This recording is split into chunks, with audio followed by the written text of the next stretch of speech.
গতকাল বিকেল থেকে একটা খবরে ভীষণ তোলপাড় শুরু হয়েছিল চারদিকে। সেটা হচ্ছে উপদেষ্টা আসিফ মাহমুদ সজীব ভুঁইয়ার একটা ব্যাগে স্ক্যানিংয়ের সময় সেখানে পিস্তলের গুলি সহ ম্যাগাজিন পাওয়া গেছে। পিস্তল ছিল না, গুলি ভর্তি ম্যাগাজিনটা ছিল। নানা রকম ঘটনা ঘটে। আমি একটু যদি প্রেক্ষাপটগুলো বলে রাখি, আমি প্রায় বলি যে আমার এই ভিডিওগুলো এক ধরনের ভিজুয়াল ডায়েরির মতো হয়ে থাকবে। মানে প্রথম দু একটা পোর্টালে নিউজটা আসে এবং সেই নিউজগুলো সরিয়ে ফেলা হয়। ইনফ্যাক্ট এটা খুবই সিগনিফিক্যান্ট একটা ব্যাপার, এটা নিয়ে বেশি আমরা কথা বলবো।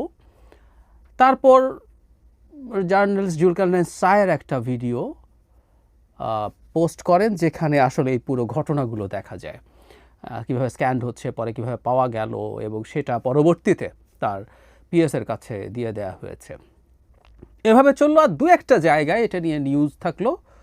শেষে আমরা দেখেছি জনাব আসিফ মাহমুদ সজীব ভুঁইয়া একটা স্ট্যাটাস দিয়েছেন। তিনি এখানে এই ম্যাগাজিনটা পাওয়া নিয়ে দুঃখ প্রকাশ করেছেন।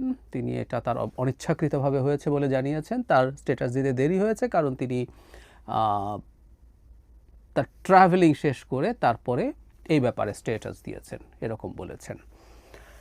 কী ব্যাপারে আলোচনা হলো? প্রথম সবচেয়ে তীব্র আলোচনা সমালোচনা যেটা হয়ে দাঁড়িয়েছে সেটাই আসলে আগে কথা বলবো, কিন্তু ওর বাইরেও এটার একটা বিরাট সিগনিফিক্যান্স আছে। আমি সেটাকেই বেশি গুরুত্বপূর্ণ বলে মনে করি।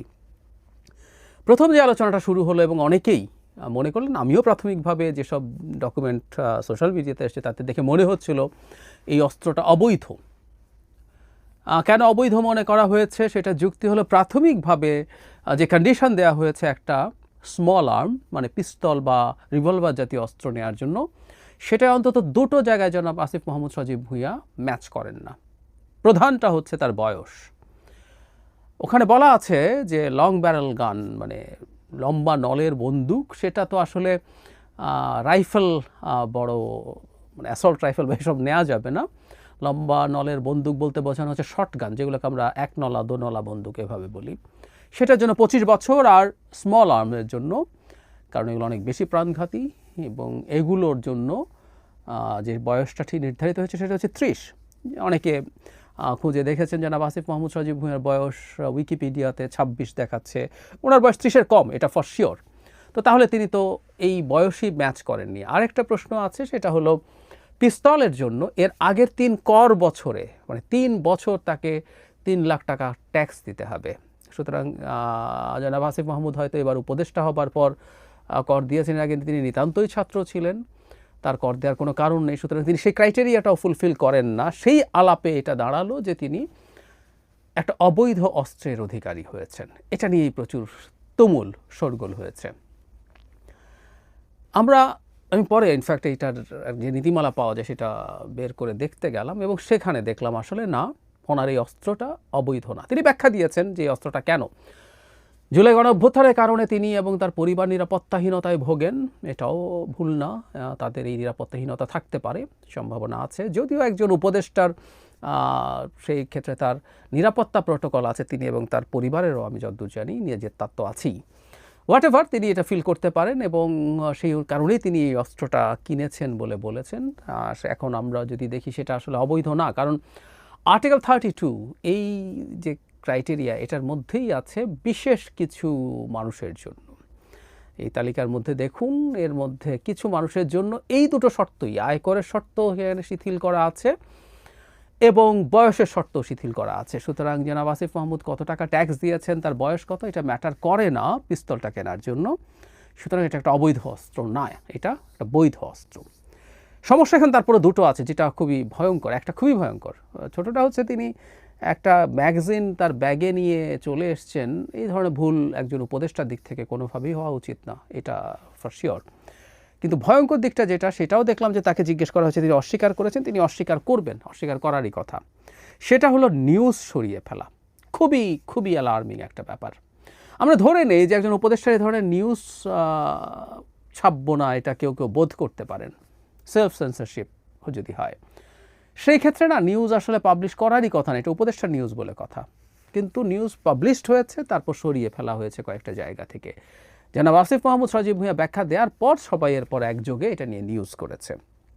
এখন এই নিউজটাকে সরিয়ে ফেলা, এখন প্রাথমিক যেটা চিন্তা আমরা বলবো সেটা হচ্ছে খুবই সম্ভাবনা আছে, বা এই সম্ভাবনাটাই বেশি আমরা বলবো, উপদেষ্টার পক্ষ থেকে বা তার যারা কর্মকর্তা বা লোকজন আছে তাদের পক্ষ থেকে মিডিয়াকে চাপ দিয়ে এটা সরানো হয়েছে। এটা হলো বেশি সম্ভাব্যতা। আরেকটা কেউ কেউ বলতে পারেন যে শেখ হাসিনার সময়ে নানা ক্ষেত্রে সঠিক রোল পালন না করা মিডিয়া এখন নিজেই অনেক বেশি সেলফ সেন্সরশিপ করে, ফলে তারা নিজেই সরিয়ে ফেলছেন।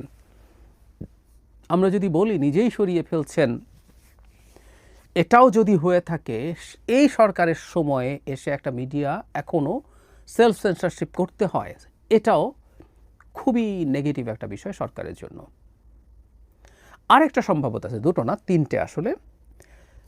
মব তৈরি হতে পারে। আসিফ মাহমুদ সজীব ভুঁইয়ার সাপোর্টার কিছু মানুষজন গিয়ে যদি ওই জায়গাগুলোতে জড়ো হন, স্লোগান দেন, হুমকি দেন, হামলা করেন।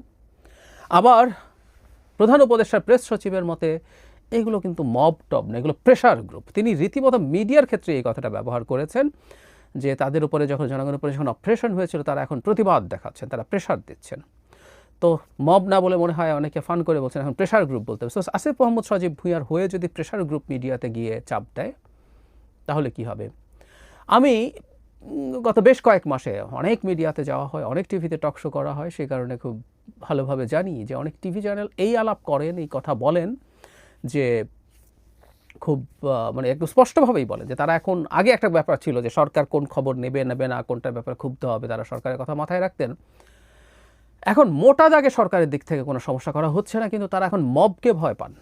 কোন বিষয়ে কে কার হয়ে এসে ঝামেলা করবেন তারা নিশ্চিত নন। এইটার কারণে একটা সেলফ সেন্সরশিপ তৈরি হয়েছে। এটাও সরকারের জন্য খুবই খুবই ডিসক্রেডিটের ব্যাপার, কারণ এই মবগুলো তৈরি হওয়া এবং সেই মবের পক্ষে সম্মতি উৎপাদন তো সরকারের বাইরে আছে, সরকারের মধ্য থেকে হচ্ছে। জনাব Shafiqul Alam press secretary pressure group বলে এগুলোকে সম্মতি উৎপাদন করছেন, এগুলোকে অবৈধ কিছু, এগুলো নেগেটিভ কিছু, সেই জায়গা থেকে মানুষকে সরিয়ে আনার চেষ্টা করছেন। এটা খুবই খুবই ভয়ঙ্কর ব্যাপার। তাহলে আমরা এই ঘটনায় আসলে মূলত এই ব্যাপারটাই আমাদের কাছে সবচেয়ে বেশি দৃষ্টিগ্রাহ্য বলে মনে হয়। এই প্রসঙ্গে তিনি যদি এই কাজটা করে থাকেন, করেছেন বলে আমি ধরে নেই, আমি সেটা মনে করি, কারণ তার অনেক আচরণ অনেক দিন থেকে আমাদের কাছে একটা এই সরকারের উপদেষ্টা সুলভ নয়। বালখিল্য আচরণ বা বালখিল্য আচরণ তো করছেন, এবং অত্যন্ত বালক সুলভ অ্যারোগেন্স অনেক ক্ষেত্রেই তার মধ্যে আছে। সুতরাং তিনি এই কাজ করতে পারেন, অ্যারোগেন্স, অ্যাগ্রেশন আছে, এগুলো সবই করতে পারেন। আমরা ছোট্ট একটা রিক্যাপ যদি করি, রিসেন্ট থেকে উল্টো দিকে যদি যাই, জনাব ইশরাকের সাথে অহেতুক একটা সংঘাতে তিনি জড়িয়েছেন। অবশ্য আমি আগেও বলেছি যে এই ক্ষেত্রে সরকারের সায় নিশ্চয়ই আছে, নাহলে তিনি করতেন না, কিন্তু তার জায়গা থেকেই এটা হয়েছে, তিনি এটা করেছেন। তার এপিএস, তার ব্যাপারে অভিযোগের তো সীমা নাই, তার এপিএস ভয়ানক দুর্নীতির জন্য অভিযুক্ত হয়েছেন, পদচ্যুত হয়েছেন, দুদককে গেছেন, দুদক তার দেশের বাইরে যাওয়া বন্ধ করেছে, তার মানে প্রাথমিক তদন্তে তারা খানিকটা সত্যতা তো পেয়েছেই। সেই জায়গায় জনাব আসিফ মাহমুদ সজীব ভুঁইয়ার ব্যাপারে কোনো ব্যবস্থা নেই। অনেকেই ফান করেন যে এপিএস খারাপ কিন্তু মন্ত্রী ভালো, উপদেষ্টা ভালো, অথচ এপিএসরা কাকে দিয়ে কাজ করাবেন বলে মানুষের কাছ থেকে টাকা নেন, দুর্নীতি করেন। এটা বুঝতে খুব বেশি জ্ঞানের দরকার নেই, একেবারে বেসিক কাণ্ড জ্ঞান দিয়ে বোঝা যায়। এর বাইরেও যেটা সবচেয়ে বেশি আলোচিত আমরা একটু স্মরণ রাখব, তিনি সেনাপ্রধানের ব্যাপারে একটা ইন্টারভিউ দিয়েছিলেন। আমি খুব বিস্তারিত আর ওদিকে যাচ্ছি না। ইন্টারভিউ দিয়েছিলেন যেখানে তিনি এমনভাবে কথা বলেছেন, এমন ভাষায় কথা বলেছেন, যেটা আমাদের সময় একটা মেজর সংকট তৈরি করেছিল। প্রধান উপদেষ্টার সাথে সেনা প্রধানের একটা চরম বিভেদ তৈরি করেছে, এবং এটা তিনি করেছিলেন একজনের প্রেসক্রিপশনে বলে দাবি করেছেন, অত্যন্ত মানে প্রবাসী একজন অত্যন্ত ইনফ্লুয়েন্সিয়াল সোশ্যাল মিডিয়া ইনফ্লুয়েন্সারের। তো এই রকম একটার পর একটা ঘটনা, এবং আমি দেখলাম এই যে সাম্প্রতিক মুরাদনগরের যে ধর্ষণের ঘটনা ঘটেছে সেটার ব্যাপারেও অভিযোগ করে তিনি এটাকে যেভাবে পোর্ট্রে করার চেষ্টা করছেন, সেটা নিয়ে বিএনপি মহাসচিবও দেখলাম যে তিনি একজন উপদেষ্টা এভাবে বলেছেন, পুরো নাম উল্লেখ না করে, সেটার ব্যাপারেও তিনি তাকে অ্যাকিউজ করেছেন। সত্যি বলতে এই উপদেষ্টার পদে থাকা উচিত ছিল না। আমি অন্তত সেনাপ্রধানের ঘটনাটার পর বা এপিএসের ঘটনার পর এই উপদেষ্টার পদে থাকার কথা ছিল না, কিন্তু আমি খুব অবাক হয়ে দেখি কাউকে প্রধান উপদেষ্টা সরাবেন না, মানে এখানে একটা শেখ হাসিনার মতো আচরণ আমি দেখি এখানেও। শেখ হাসিনা কাউকে সরাবেন না, শেখ হাসিনা কোনো ভুল করতে পারেন না, কারণ শেখ হাসিনা মানে এই ধরনের অথরিটেরিয়ান রেজিমগুলোর ক্ষেত্রে যিনি সরকার প্রধান থাকেন, রেজিম প্রধান থাকেন, তার সম্পর্কে ন্যারেটিভটা এরকম তৈরি করা হয় যে তিনি অসাধারণ নিখুঁত, বিরাট শক্তিমান, তিনি ভুল করেন না। অথচ ডক্টর ইউনূস নিজে ভুল করেন বলে বলেছেন। জনাব নুরুল কবিরের সাথে একটা ইন্টারভিউতে তিনি মানে উপদেষ্টাদের সম্পর্কে, ভুল সম্পর্কে, ইনএফিসিয়েন্সি সম্পর্কে যখন বলা হচ্ছে, তিনি বলছেন যে আমি নিজেই তো পারি না, আমি নিজেই তো শিখি নাই, নিজেই শিখছি, এসব বলছেন। তারপরেও আমরা খুব সিগনিফিক্যান্ট চেঞ্জ দেখি না। জনাব খলিলকে নিয়ে যথেষ্ট যৌক্তিক অভিযোগের পরও তাকে সরানো হয় নাই। আসিফ মাহমুদ সজীব ভুঁইয়াকেও একই ব্যাপার, তাকে আসলে অনেক আগে সরিয়ে দেওয়া দরকার ছিল, বরং সেটা না করে শেখ হাসিনা মতো রাখছেন তো বটেই, তিনি তাদেরকে আরও প্রমিনেন্ট করে তুলছেন। বিএনপি যেহেতু পদত্যাগ চাইছে তাদের কাছে নিয়ে রাখবে। সুতরাং আমি মনে করি না যে কোনো পরিস্থিতিতেই আসলে এদেরকে আর সরানো হবে। আমরা ওনার সাইকোলজি বুঝে গেছি, কিন্তু আমরা মনে করি একটার পর একটা নেগেটিভস জনাব আসিফ মাহমুদ সজীব ভুঁইয়ার নামের সাথে যুক্ত হচ্ছে।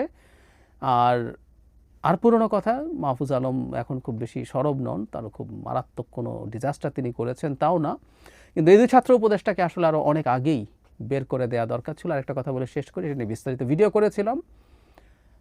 ছাত্র উপদেষ্টাদের নির্বাচন করা অনৈতিক। জনাব আসিফ এই প্রসঙ্গে আসলো বলে তিনি তার এলাকায় সরকারি নানান সুযোগ সুবিধা ব্যবহার করে বেশ নির্বাচনী কাজটা চালিয়ে যাচ্ছেন বলে খবর পাওয়া যায়। তারা একটা অধ্যাদেশ রেডি করেছিলেন, যেটা পাশ হয় না শেষ পর্যন্ত, কিন্তু উপদেষ্টা পরিষদ পাশ করেছিল, যেখানে তারা স্পষ্টভাবে অ্যাগ্রি করেছিলেন এই উপদেষ্টা পরিষদের কেউ পরবর্তী সংসদ নির্বাচনে অংশগ্রহণ করতে পারবে না। তারা বের হয়ে আসা উচিত, তাদেরকে বের করে দেওয়া উচিত, এবং তাদের থাকাটা এই সরকারের নিরপেক্ষতাকে যতই নির্বাচন ঘনিয়ে আসবে প্রশ্নবিদ্ধ করবে। সুতরাং এটা হওয়া উচিত। ডক্টর ইউনূস করবেন? উত্তর হচ্ছে না, তিনি কিছুই করবেন না।